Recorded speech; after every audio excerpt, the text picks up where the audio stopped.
ओम शांति। आज हम 9 जून 1969 की अव्यक्त मुरली लेंगे, जिसका शीर्षक है सुस्ती का मीठा रूप आलस्य। सभी व्यक्त में होते अव्यक्त स्थिति में हो। अव्यक्त स्थिति किसको कहते हैं? उसकी पहचान है। पहले है अव्यक्त स्थिति की पहचान और पहचान के बाद फिर है परख। तो इन दोनों बातों का ज्ञान है। अव्यक्त स्थिति किसको कहते हैं? बच्चे कहते व्यक्त का भान ना रहे। व्यक्त में कार्य करते हुए भी व्यक्त का भान कैसे नहीं रहेगा? अब व्यक्त में होते हुए अव्यक्त स्थिति रहे, यह कितना अनुभव होता है? आज यह सभी से पूछना है। अव्यक्त स्थिति में ज्यादा से ज्यादा कितना समय रहते हो? ज्यादा में ज्यादा कितना समय होना चाहिए मालूम है? बच्चे कहते 8 घंटा। संपूर्ण स्टेज के हिसाब से तो 8 घंटा भी कम कम से कम है। आपके वर्तमान पुरुषार्थ के हिसाब से 8 घंटा ज्यादा है। बच्चे कहे कोई ने भी हाथ नहीं उठाया। अच्छा, जो 6 घंटे तक पहुंचे हैं वह हाथ उठाए। कोई नहीं उठाते हैं। अच्छा, 4 घंटे तक जो पहुंचे हैं वह हाथ उठाए। कोई ने 4 घंटे में, कोई ने 2 घंटे में हाथ उठाया। इस रिजल्ट के हिसाब से कितना समय पुरुषार्थ का चाहिए? कोर्स भी पूरा हो गया, रिवाइज कोर्स भी हो रहा है, फिर भी मेजॉरिटी की रिजल्ट इसका क्या कारण है? सभी पुरुषार्थ भी करते हो, उमंग भी है, लक्ष्य भी है, फिर भी क्यों नहीं होता है? बच्चे कहते अटेंशन कम है। किस बात का अटेंशन कम है? यह तो अटेंशन सभी रखते हैं कि लायक बने, नजदीक आए, फिर भी मुख्य कौन सा अटेंशन कम है, जिस कारण अव्यक्त स्थिति कम रहती है? सभी पुरुषार्थी ही यहाँ बैठे हो? ऐसा कोई होगा जो कहे मैं पुरुषार्थी नहीं हूँ? पुरुषार्थी होते हुए भी कमी क्यों? क्या कारण है? अंतर्मुख रहना चाहते हुए भी क्यों नहीं रह सकते हो? बाहर मुक्ता में भी क्यों आ जाते हो? ज्ञानी तू आत्मा भी तो सभी बने हैं। ज्ञानी तू आत्मा समझदार बनते हुए फिर बेसमझ क्यों बन जाते हो? समझ तो मिली है। समझ का कोर्स भी पूरा हो चुका है। कोर्स पूरा हुआ, गोया समझदार बन ही गए। फिर भी बेसमझ क्यों बनते हो? मुख्य कारण यह देखा जाता है, कोई कोई में अलबेलापन आ गया है, जिसको सुस्ती कहते हैं। सुस्ती का मीठा रूप है आलस्य। आलस्य भी कई प्रकार का होता है। तो मेजोरिटी में किस किस न किस रूप में आलस्य और अलबेलापन आ गया है। इच्छा भी है, पुरुषार्थ भी है, लेकिन अलबेलापन होने कारण जिस तरह से पुरुषार्थ करना चाहिए वह नहीं कर पाते हैं। बुद्धि में ज्यादा ज्ञान आ जाता है, तो उससे फिर ज्यादा अलबेलापन हो जाता है। जो अपने को कम समझदार समझते हैं वह फिर भी तीव्र पुरुषार्थ कर रहे हैं, लेकिन जो अपने को ज्यादा समझदार समझते हैं वह ज्यादा अलबेलेपन में आ गए हैं। जैसे पहले पहले पुरुषार्थ की तड़पन थी, ऐसा बनकर दिखाएंगे, यह करके दिखाएंगे। अभी वह तड़पन खत्म हो गई है, तृप्ति हो गई है, अपने आप से तृप्त हो गए हैं। ज्ञान तो समझ लिया, सर्विस तो कर ही रहे हैं, चल ही रहे हैं। यह तृप्त आत्मा इस रूप से नहीं बनना है। पुरुषार्थ में तड़प होनी चाहिए। जैसे बांधेलियां तड़पती है तो पुरुषार्थ भी तीव्र करती है, और जो बांधेली नहीं वह तृप्त होती है तो अलबेले हो जाते हैं। ऐसी रिजल्ट मेजोरिटी पुरुषार्थियों की देखने में आती है।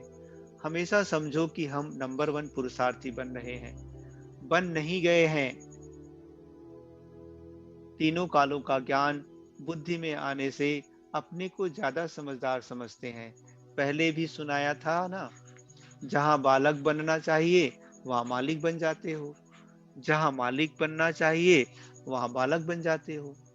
तो अभी बच्चे रूप का मीठा मीठा पुरुषार्थ तो कर रहे हो। राज्य के अधिकारी तो बन गए, तिलक भी आ गया, लेकिन यह ढीला और मीठा पुरुषार्थ अभी नहीं चल सकेगा। जितना शक्ति रूप में स्थित होंगे, तो पुरुषार्थ भी शक्तिशाली होगा। अभी पुरुषार्थ शक्तिशाली नहीं है, ढीला ढाला है। पुरुषार्थी तो सभी हैं, लेकिन पुरुषार्थ शक्तिशाली हो, जो होना चाहिए वह शक्ति पुरुषार्थ में नहीं भरी है। सवेरे उठते ही पुरुषार्थ में शक्ति भरने की कोई ना कोई पॉइंट सामने रखो। अमृत वेले जैसे रूह रिहान करते हो, वैसे ही अपने पुरुषार्थ को शक्तिशाली बनाने के लिए भी कोई ना कोई पॉइंट विशेष रूप से बुद्धि में याद रखो। अभी विशेष पुरुषार्थ करने की आवश्यकता है। साधारण पुरुषार्थ करने के दिन अभी बीत रहे हैं। जैसे विशेष फंक्शन आदि के प्रोग्राम रखते हो ना, वैसे अब यही समझना है कि समय थोड़ा है, उसमें विशेष पुरुषार्थ का प्रोग्राम रखना है। यह विशेष पुरुषार्थ करने का लक्ष्य रख आगे बढ़ना है। अगर ऐसी ढीली रिजल्ट में रहेंगे, तो जो आने वाली परीक्षाएं हैं, उनकी रिजल्ट क्या रहेगी? परीक्षाएं कड़ी आने वाली है, उसका सामना करने के लिए पुरुषार्थ भी कड़ा चाहिए। अगर पुरुषार्थ साधारण, परीक्षा कड़ी, तो रिजल्ट क्या होगी? अच्छा, आज तो गोपों से मुलाकात मुलाकात करते हैं। अपने पुरुषार्थ में संतुष्ट हो? चल तो रहे हो, लेकिन कितनी परसेंटेज में? जो समझते हैं हम 75% श्रीमत पर चल रहे हैं, वह हाथ उठाए। कईयों ने हाथ उठाया। अच्छा, मुख्य श्रीमत क्या है? मुख्य श्रीमत यही है कि ज्यादा से ज्यादा समय याद की यात्रा में रहना, क्योंकि इस याद की यात्रा से ही पवित्रता, दैवी गुण और सर्विस की सफलता भी होगी।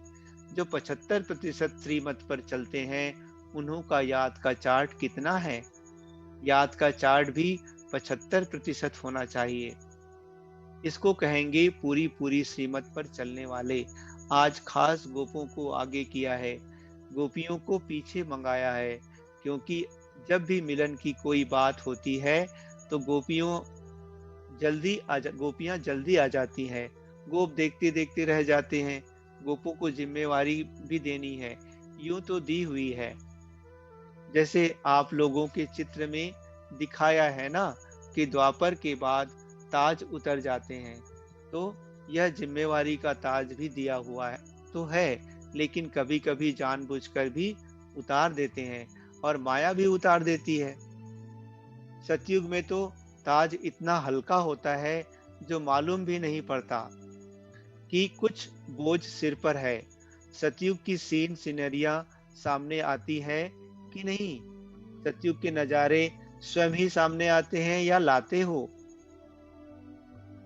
जितना जितना आगे बढ़ेंगे, तो ना चाहते हुए भी सतयुगी नजारे स्वयं ही सामने आएंगे। लाने की भी जरूरत नहीं, जितना जितना नजदीक होते जाएंगे, उतना उतना नजारे भी नजदीक होते जाएंगे। सतयुग में चलना है और खेल-पाल करना है, यह तो निश्चित है ही। आज जो भी सभी बैठे हैं, उनमें से कौन समझता है कि हम श्री कृष्ण के साथ पहले जन्म में आएंगे, उनके फैमिली में आएंगे, वह सखी सखा बनेंगे, वह तो स्कूल के साथी बनेंगे। जो समझते हैं तीनों में से कोई ना कोई जरूर बनेंगे, ऐसे निश्चय बुद्धि कौन है? सभी ने हाथ उठाया। नजदीक आने वालों की संगम युग में निशानी क्या होगी? यहाँ कौन अपने को नजदीक समझते हैं? यज्ञ सर्विस व जो बाप दादा का कार्य है, उसमें जो नजदीक होगा, वही वहाँ खेल पाल आदि में नजदीक होंगे। यज्ञ की जिम्मेवारी व बाप दादा के कार्य की जिम्मेवारी के नजदीक जितना जितना होंगे, उतना वहाँ भी नजदीक होंगे। नजदीक होने की परख कैसे होगी? हर एक को अपने आप से पूछना चाहिए। जितनी बुद्धि, जितना तन मन धन और जितना समय लौकिक जिम्मेदारियों में देते हो, उतना ही इस तरफ देते हो? इस तरफ ज्यादा देना चाहिए। अगर ज्यादा नहीं, तो उसका वजन एक जैसा है। अगर दोनों तरफ का एक जितना है, तो भी नजदीक गिना जाएगा। इस हिसाब से अपने को परखना है। अभी तक रिजल्ट में लौकिक जिम्मेवारियों का बोझ ज्यादा देखने में आता है। खास मुख्य गोपों को यह बातें जरूर ध्यान में रखनी चाहिए कि आज का दिन जो बीता, कितना समय लौकिक जिम्मेवारी तरफ दिया और कितना समय अलौकिक व पारलौकिक जिम्मेवारी तरफ दिया, कितने मददगार बने। यह चेकिंग करते रहेंगे तो पता पड़ेगा कि कौन सा तरफ खाली है। सभी प्रकार की परिस्थितियों में रहते हुए भी कम से कम दोनों तरफ एक जितना जरूर होना चाहिए। कम नहीं, उस तरफ कम हुआ तो हर्जा नहीं, इस तरफ कम नहीं होना चाहिए। तो फिर लौकिक जिम्मेवारी के कमी को भी ठीक कर सकेंगे। परमार्थ से व्यवहार भी सिद्ध हो जाता है। कोई कोई कहते हैं पहले व्यवहार को ठीक कर परमार्थ में लगे, यह ठीक नहीं है। तो यह खास ध्यान रखना है। खास गोपों में बाप दादा की उम्मीद है जो गोप ही पूरी कर सकते हैं, गोपियों से नहीं हो सकती। वह कौन सी उम्मीद है?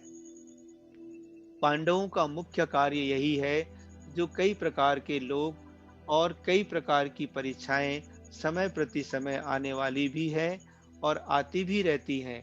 तो परीक्षा और लोगों की परख यह विशेष गोपों का काम है, क्योंकि पांडवों को शक्तियों की रखवाली करने का मुख्य कार्य है। शक्तियों का काम है तीर लगाना, लेकिन हर प्रकार की परीक्षा और लोगों को परखना और शक्तियों की रखवाली करना पांडवों का काम है। इतनी जिम्मेवारी उठा सकते हो कि शक्तियों के रखवाली की आपको आवश्यकता है? कहाँ-कहाँ देखने में आता है पांडव अपनी रखवाली की औरों से उम्मीद रखते हैं, लेकिन पांडवों को अपनी रखवाली के साथ चारों ओर की रखवाली करनी है। बेहद में दृष्टि होनी चाहिए, न कि हद में। अगर अपनी ही रखवाली नहीं करेंगे तो फिर औरों की मुश्किल हो जाएगी। अच्छा, ओम शांति।